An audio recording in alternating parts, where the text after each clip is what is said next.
In today's episode, we're going to be talking about how to get into work you'll love. And I have with me Grant Baldwin, who's a motivational speaker that focuses on helping people find work that they'll not only love to do, but they're actually really interested in. So Grant is also the host of the How Did You Get Into That podcast. So first off, Grant, thank you for coming on the show. Travis, it's an honor and delight to hang out with you, man. Thanks for letting me be here. Absolutely. So the first question I have to ask you is, you're a speaker. How'd you get into that?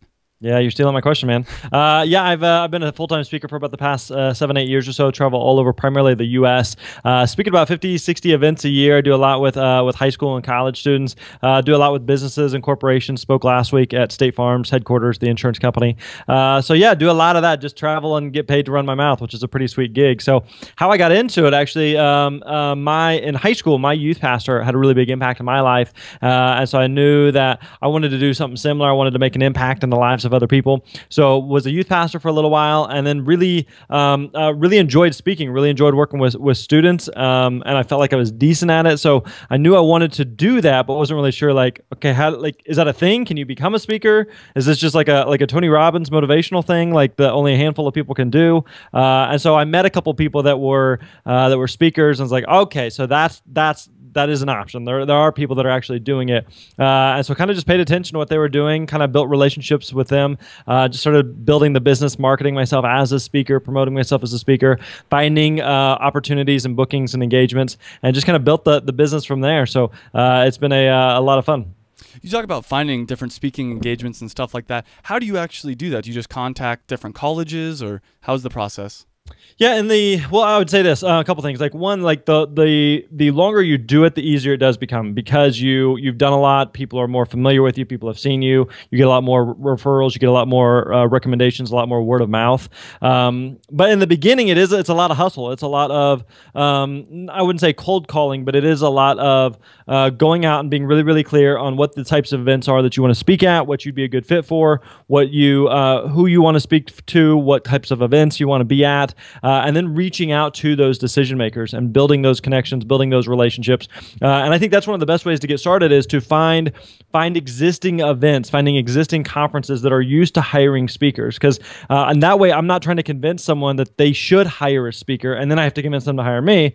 They're already planning for a conference or an event. They're already planning on hiring a speaker either way. And so I'm just trying to align with what it is that they are looking for, or just trying to show them how I align with what it is that they're looking for. So that's how I kind of built my business, was looking for existing conferences that are already hiring speakers, and then building relationships and connections with them. And so, in fact, we teach a lot about that. We've got a course called Booked and Paid to Speak, where we teach people all about how to get started as a speaker. And so whether you're looking to speak, once or twice a year, or you're rather looking to speak, full time like I do, in 50, 60 events a year. In the beginning, it is a lot of hustle, but it's not overly complicated. It's just it's a relationship business, and one of the things that we say a lot is that people do business with people they know, like, and trust. And so reaching out to those people, not selling them, not cold calling them, not stalking them or harassing them, but just saying, like, you have an event, you're looking for speakers. I am a speaker. Here's what I offer. I speak on this subject that your audience is interested in. Here's how these things align. And so again, it's not overly complicated. It's just actually taking the time to do the work there. A lot of people, I think, when they're starting out with any new thing like this, something they struggle with is deciding how much to charge. When you're first starting out, how do you figure out how much you should charge for different events, and what should you expect to be making? Yeah, great question. When in the beginning you're just like, I don't know, can you get paid anything? Because sometimes, like, you hear about speakers that are paid, 10,000 or 20 or 50,000. I was like, is that a thing? Like, is that realistic? Now, I'll go ahead and set the expectation that the 50,000 plus speakers are generally the celebrities that they can just show up and fill a room. You and I, and probably anyone listening to this, we don't have that luxury. So, but when you're getting started, it's not unrealistic to charge $1,000 or $1,500 to $2,000 or so. Usually $1,000 to $2,000 is a good range for a brand new speaker. Now, this is assuming that you are a decent speaker. Not that you're the best in the world or anything, but it's not like you just got on stage for the first time and you're kind of fumbling your way over, not like that, but like you've presented and you're comfortable and you're confident. And that, so like, for example, my very first speaking engagement, they paid me to do a 45-minute keynote, and they paid me $1,000. We have a lot of, as again, some more context.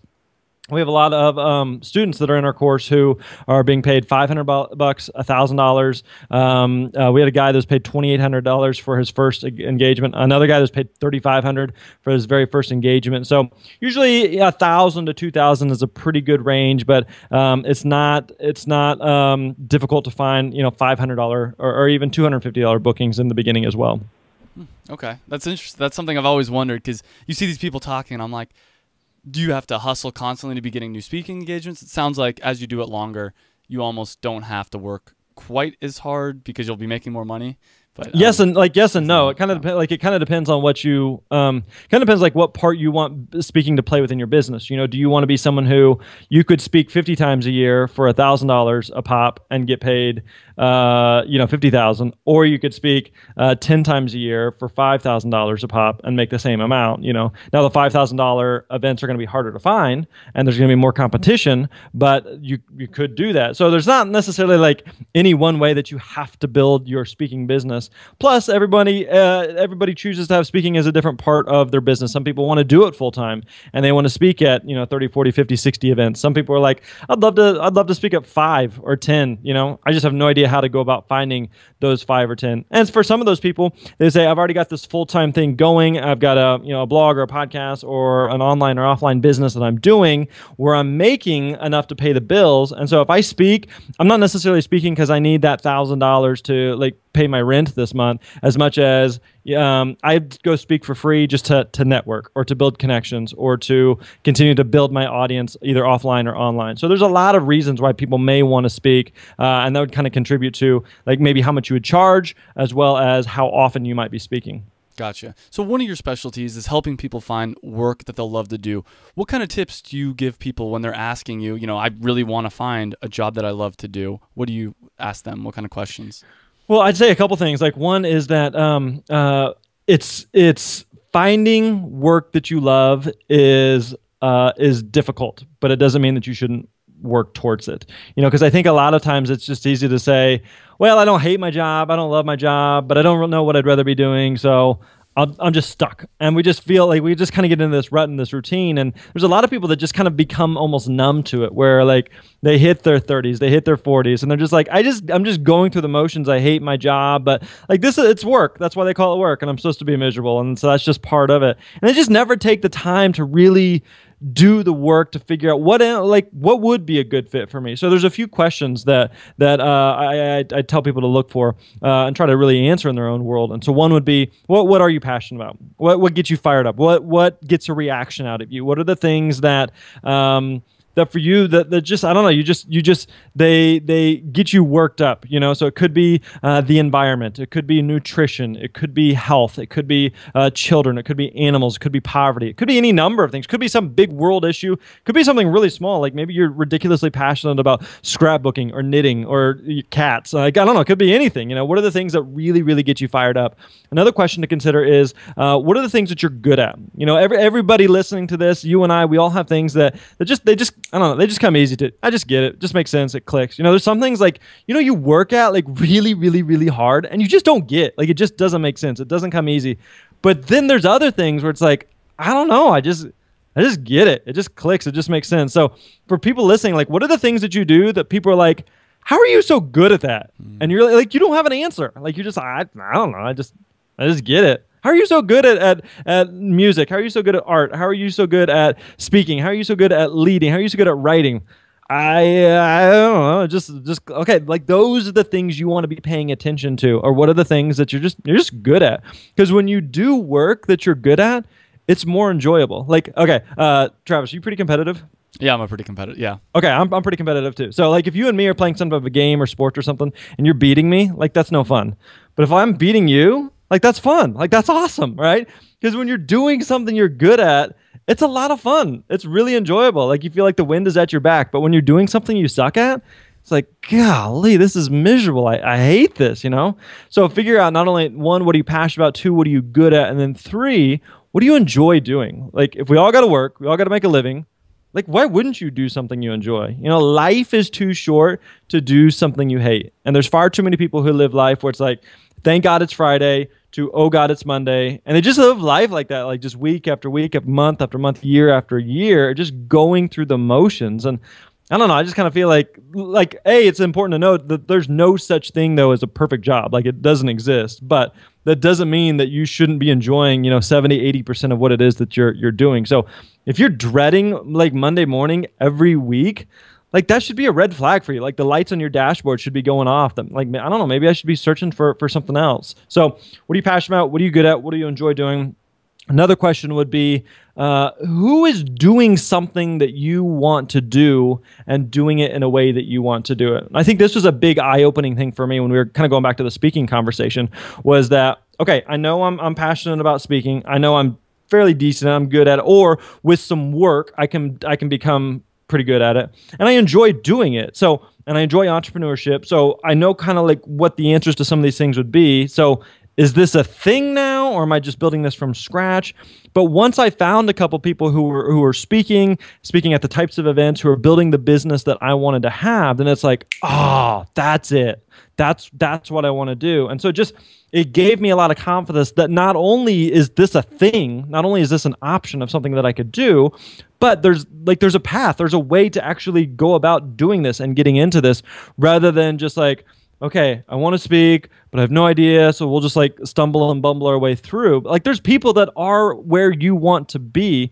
Now, having said all that, I think one of the dangerous things is that you can look at the A to Z spectrum of someone's career and where someone's at, and it's easy to look at someone that's at Y and Z. You know, they're at the mountaintop. They're making $50,000 a year from a speaking, or $50,000 per speaking engagement. That's the sexy part, but like they didn't just go from like A to Z overnight, So rather than paying attention, what are they doing from Y to Z? No.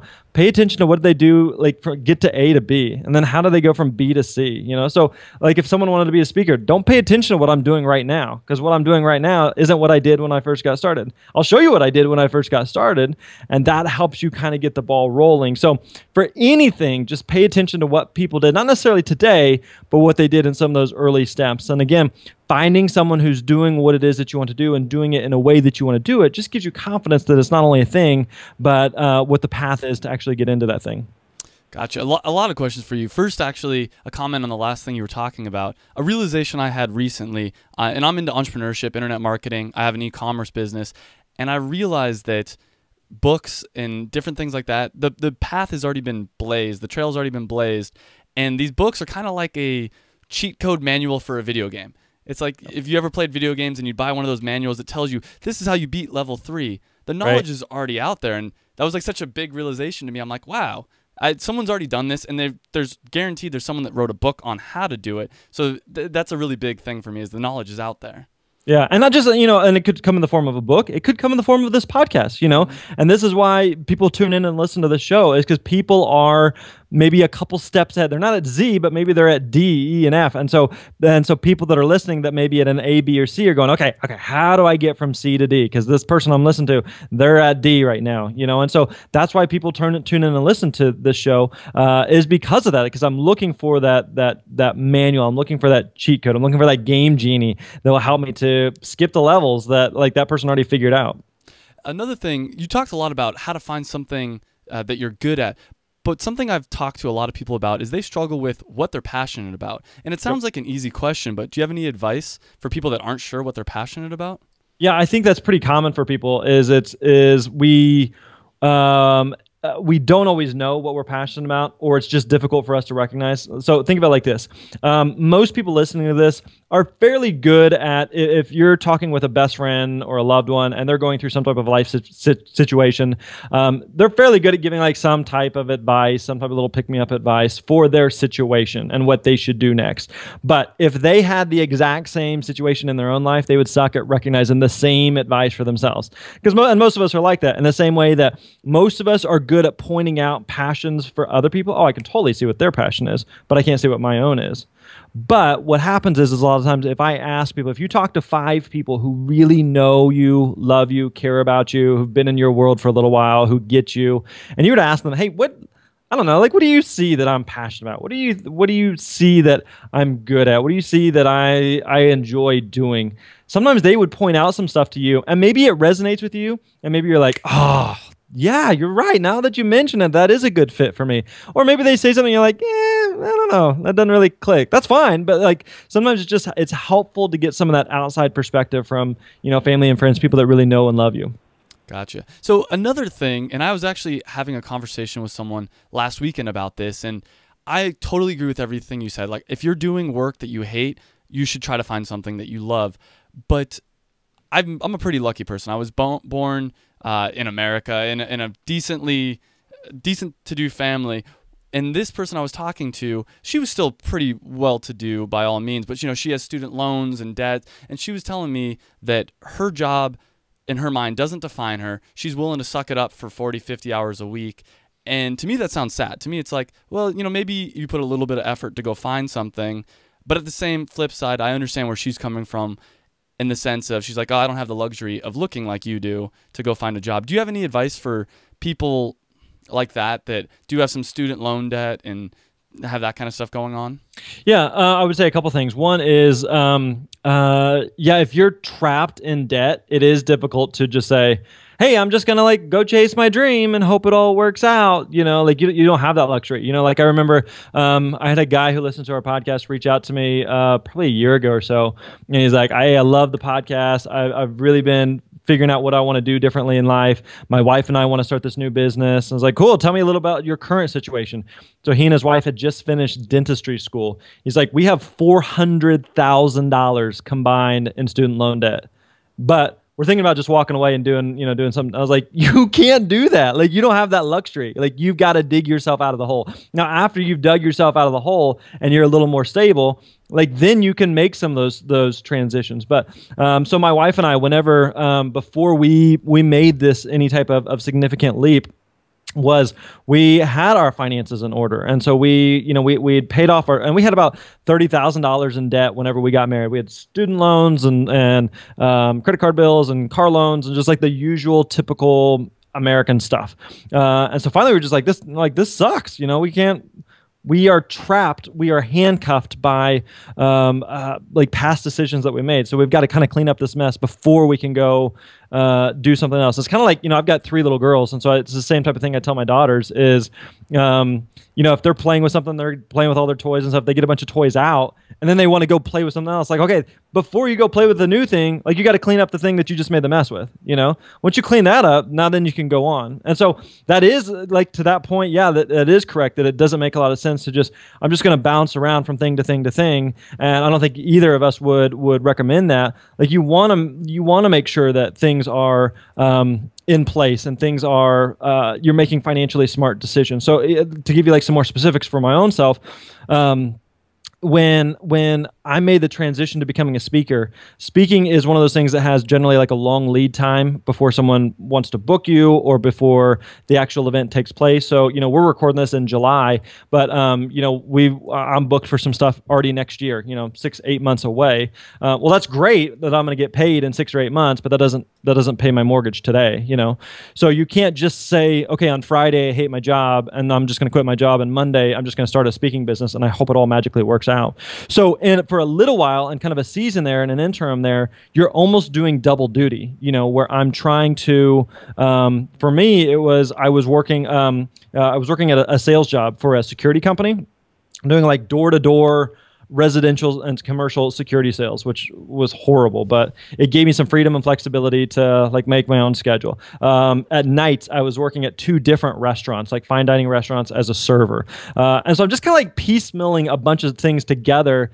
Just like I don't want to be a security salesman the rest of my life. I don't want to serve in a restaurant the rest of my life, but I'm just buying myself time. I'm building myself some runway so that while I'm doing this, I'm building up my speaking business. And so I'd book a couple things, and then I had enough coming in from speaking that I could drop one of the restaurant gigs. And then a little more comes in, then I book a few more things, and I'm dropping another thing, another restaurant gig, and then a little more comes in, and then I'm dropping the security sales job, So it's never just like I'm just gonna like pull the ripcord and hope it all just works out. Like that's a horrible plan because that's no plan. But it's making that transition of going like, okay, here's where I am. That's where I want to be. It won't just magically happen just because I click my heels together. So I've got to figure out, how do I tangibly back out of where I am and move into what I want to be doing, and so that definitely involves a lot of planning, but it doesn't mean it can't be done. So for that person that's, let's say, in $40,000 in debt with student loans, you'd recommend them kind of working on this at nights and weekends? Or would you recommend them trying to save up a bunch of money, paying off that debt, and jumping in headfirst to whatever they're doing?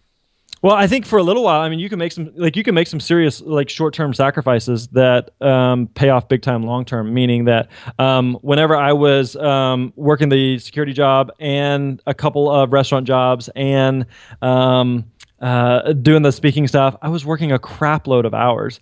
And so one of the things that we went through kind of a debt reduction plan that Dave Ramsey teaches, a financial guy. And so one of the things that he is known for is a saying that he says a lot. It says, if you live like no one else, then later you get to live like no one else.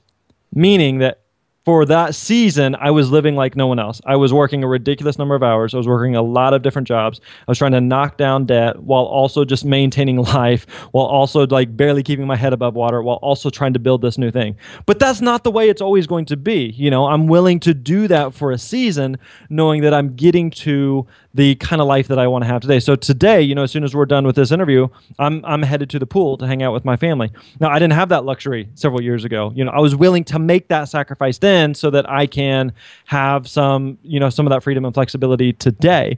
But again, that means that I have to make sacrifices at times. I have to put in the work that's necessary to get where I want to be. Because again, I would say it like this, pursuing something you're passionate about, pursuing something that you're good at, pursuing something that you're interested in, doing work you love is it's really risky because you're not guaranteed squat. You could try something, you could leave your job, you could start a business, you could find a new job, and it could be a huge success or it could be an epic failure. But you just don't know. And you're not guaranteed that at all. You could totally do it, but it's not easy. And so most people are like, well, I'd like to do something I actually like, but man, that means I'd have to give up my weekends and I'm gonna miss hanging out with my friends and I'm going to sacrifice watching Bachelorette and I'm not willing to make those sacrifices. And so I'm don't gripe and complain then when someone else has put in the work and they're willing and they're able to live the kind of life that they want to have.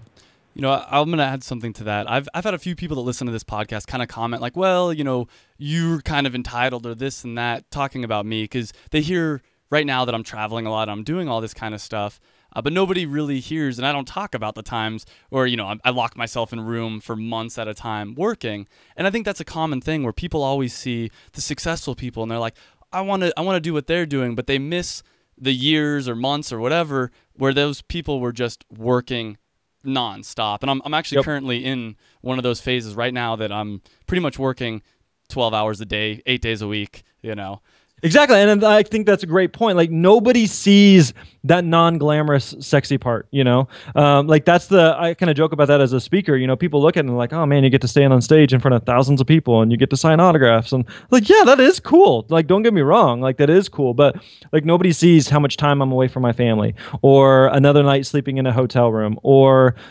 just the other day, I walk out in the parking lot of the hotel I was staying at and I tried getting into the wrong rental car because it was the rental car I had a couple days before in a totally different city, some of that just dumb stuff that nobody sees, nobody sees the times that I've driven through the night to get to an event because my flight was canceled, that's the stuff that nobody sees, the hours and hours I pace around hotel rooms talking to myself, prepping for a talk so that when I show up on stage, it looks really, really, really good. But they don't see how much time I put in behind the scenes. All of that, doing a podcast, this is fun. Oh, you just get to talk to people and you just record something. I talked to a buddy yesterday and he was like, hey, I want to do a podcast. It sounds kind of fun. I was like, yeah, it is cool, but it's a crap load of work. None of it just magically happens. So if you're not willing to put in the work, if you're not willing to make the commitment, if you're not willing to make the sacrifices, then you're not entitled to having the benefits or the rewards that come with it. Absolutely. That's great. So I want to actually jump into the how did you get into that whole podcast. What are some of your favorite episodes of how did you get into that? Oh, dude. Okay, I've got the list pulled up here, and we like at this point we've got about 115, 120, something like that episodes. There's been some crazy, like just all types of different stuff. Like here's one that comes up. Episode 94 was with the guy Dwayne Edwards. The guy worked for Nike, worked for Air Jordan. He is I think one of 7 people who've ever designed an Air Jordan shoe. Like that's crazy, Yeah. Like I grew up idolizing Jordan and being a huge fan of the Bulls, and so to hear a guy who's like he designed Air Jordan, hearing like some of those stories about him interacting with Michael was super fascinating. So that kind of stuff. There's another one. Let's see here, episode 99. Gar Ryness. This guy, I don't know if you're a baseball fan at all, but he is known as the batting stance guy, and so he can mimic like any batting stance. Maybe you've seen his videos on YouTube, but he can mimic any type of like any like well-known baseball player. He can mimic their batting stance like to a T. And this guy's like, he's not like making a full-time living at it, but he gets paid to do this, like stupid, crazy stuff like that. I'm just kind of scrolling through the list here. Like there's another guy, Lou Mangello, episode 48.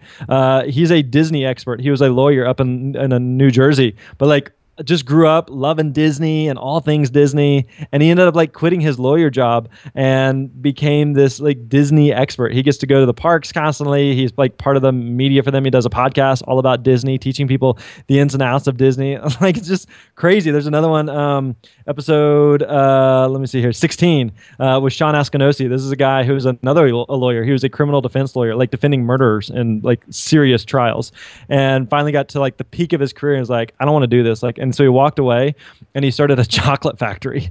And so now this guy makes chocolate bars that are literally like all over the world, So like just the crazy type of stuff of people that are like, I don't want to just work just for the sake of work. If I'm going to do something, I want to really enjoy it. And so hearing a story about a guy who's a lawyer who becomes a chocolatier, or a guy who's a lawyer who becomes this Disney expert, people that are just like all types of just like crazy types of stuff. So part of the point of the podcast is that I want people to listen to the show and get 2 things out of it. One is that, let's say I wanted to become a chocolatier.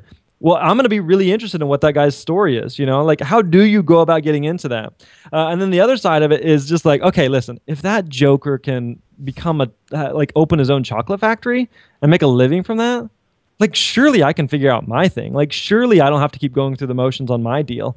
And so that's kind of the point of the podcast. Is I hope it's informative, but I hope it's also inspiring for people to be like, okay, I'm done listening to other people live their dreams. I'm ready to go find mine. So what similarities have you found between these different people that are living their dreams? Is there anything that you're like, this seems to be a recurring theme?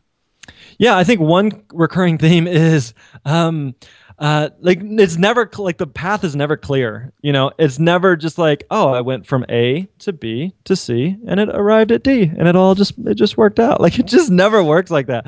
Like most people, like hindsight's always 20/20, and you're like, oh, I see how this led to this and then okay, and then I arrived, okay, yeah, I see how that worked out. But like you can't, it's difficult to reverse engineer. Like that doesn't, it doesn't make any sense. And so I think part of it is realizing that the path to finding work that you love is not linear. It's not just like this logical flow.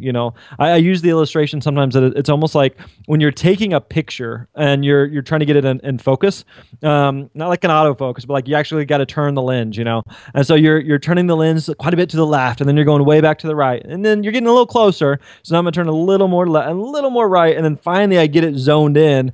But for those first several seconds, I'm going way over here and then way over there, and then I'm turning a little more, and then I'm turning a little back a little more, and I'm just trying to find what works. And so people that are listening, especially people in their 20s, this is an opportunity in life where it's just like, I'm just trying stuff. I'm trying to figure out, what am I passionate about? What am I good at? What do I enjoy doing? And so what does that mean? That means that right now, this is a good chance to just like try some stuff, to throw some spaghetti against the wall and see what sticks, to say, okay, let's try a podcast. Maybe I'll love it. Maybe I'll hate it, but I don't know. I'm at least willing to give it a shot. I don't know. Let's try being a speaker. Could be fun. I could hate it. I could suck at it. I don't know. Let's give it a shot. And so I think that's where this is a great opportunity for people just like to just try things and to see what resonates and what clicks. So this episode's been chock full of good advice for people in their 20s, but I kind of want to wrap up with the question of what advice, general advice, and it could be about anything, do you have for people in their 20s listening to this episode right now? Yeah, I'll give you a couple pieces. One would be I was reminded of a flight I was on recently, and the flight attendant goes through their whole safety spiel at the beginning, and they're explaining how to buckle a seatbelt and all that jazz. And at the end of it, the flight attendant said this. She said, "Thanks for flying with us. Have a great flight, or don't. It's up to you." I was like, well, that's new. I've never heard that before. I was like, that's so true. You know, everybody in that flight will have a totally different experience, you know? And like the point of the matter is like, you get to choose what kind of experience you had on that flight. There's going to be people that get off the flight and be like, it was a bumpy flight. It sucked and the service was bad. And other people are like, it was really cool. We got to bounce around a little bit through the clouds and we were flying. It was neat. Like, how is it everybody on the same flight has a totally different experience? And so I think the advice could be like, hey, have a great life or don't. Like, it's up to you though. Like, whether I always believe like whether my life sucks or my life is great, I want it to be my fault either way. Like, you are in control. Like, don't act like the world owes you something. Don't act like you're a victim and, well, I wasn't born into the right family, or I'm not living in the right state, or I don't have the connections that they do, or if only I look like they did, or if only my voice was as smooth as Travis, then maybe like I could be successful. It's like, no, it's like, get over that crap. Like, you've been dealt a certain hand. Like, do something with the hand that you've been dealt, rather than just like comparing yourself to someone else and waiting for life's golden ticket to like magically be bestowed upon you. Like, that's not happening. So if you want something out of life, like, you have to be the one to go out and get it, rather than just waiting for life to happen to you. It's great advice. Grant, where can people find out more about you? Yeah, everything's going to be primarily at grantbaldwin.com. And then the podcast, again, is called How Did You Get Into That? People can find that on iTunes or Stitcher. And if people are interested in speaking, they can find more information over at bookedandpaidtospeak.com. Great. Thank you so much for coming on. I really appreciate it. Thanks, Travis. Appreciate it, buddy. Hey guys, I hope you enjoyed that video. And if you did, make sure you hit the big red subscribe button down below. You can also check me out on Facebook and on Twitter. And I release a new video every Monday. And by hitting that subscribe button, you'll get those new videos every Monday. And this is really a podcast. It's also a website. You can check out the website. It's howtodoyour20s.com. I'll put a link right over here as well. And what it's all about is trying to improve your life. And we specifically focus on things that people in their 20s are interested in. So make sure you like the video if you liked it. Subscribe. Like us on Facebook and Twitter, whatever. But I hope you enjoyed the video, and I hope to see you again on another video.